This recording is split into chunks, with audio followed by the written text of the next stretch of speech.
আমি এখন আছি একটি সাজানো গোছানো বেডরুমে।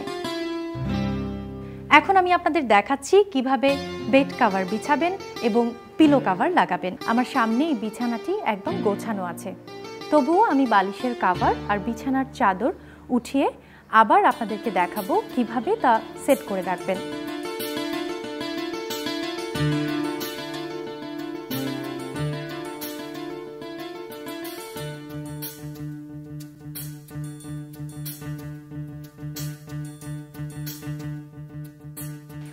আমি কভারটি উঠিয়ে নিলাম শুধু আপনাদেরকে আবার দেখানোর জন্য।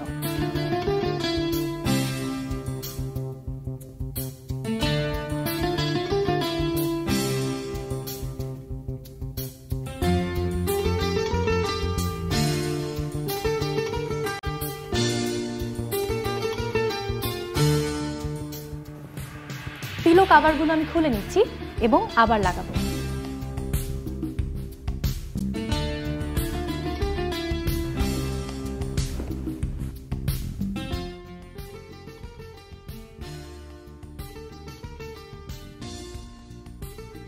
বালিশের কভার লাগানোর ধাপগুলো আরও একবার দেখে নিন। প্রথমে বালিশের কভারের মুখটি খুলে নিন, বালিশটি ভালোভাবে বালিশের কভারের ভেতরে ঢুকিয়ে নিন। এবার বালিশের কভারের ভেতরের দিকের বাড়তি কাপড়টি দিয়ে বালিশটিকে ঢেকে দিন।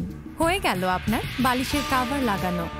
এবার ঝাড়ু দিয়ে আমি পুরো বিছানার ময়লাগুলো ঝেড়ে পরিচ্ছন্ন করে রাখবো।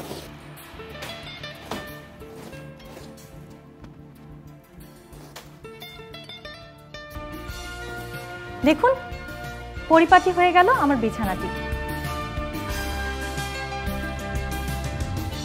প্রশিক্ষণার্থী বন্ধুরা, এতক্ষণ আপনারা দেখছিলেন কিভাবে একটি বেডরুমের বিছানা গুছিয়ে রাখতে হয়।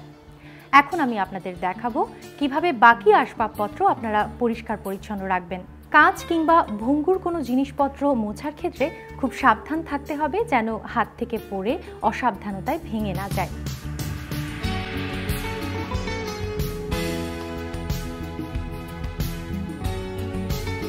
কাঠ কিংবা কৃত্রিম কাঠের আসবাবপত্রে পানি ব্যবহার করা যাবে না। এই আসবাবপত্রগুলো আপনারা শুকনো কোনো কাপড় দিয়ে মুছে ফেলতে পারেন।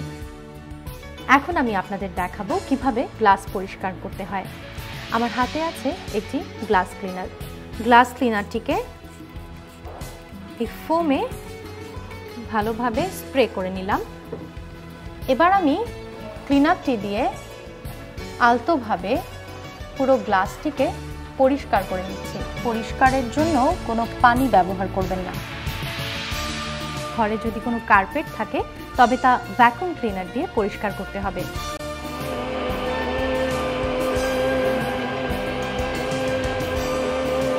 প্রশিক্ষণার্থী বন্ধুরা, প্রতিদিন আপনাদেরকে ভ্যাকুয়াম ক্লিনার দিয়ে কার্পেট পরিষ্কার করতে হবে।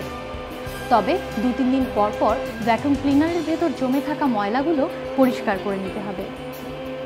কার্পেটটি ধোয়ার ব্যবস্থা করতে হবে।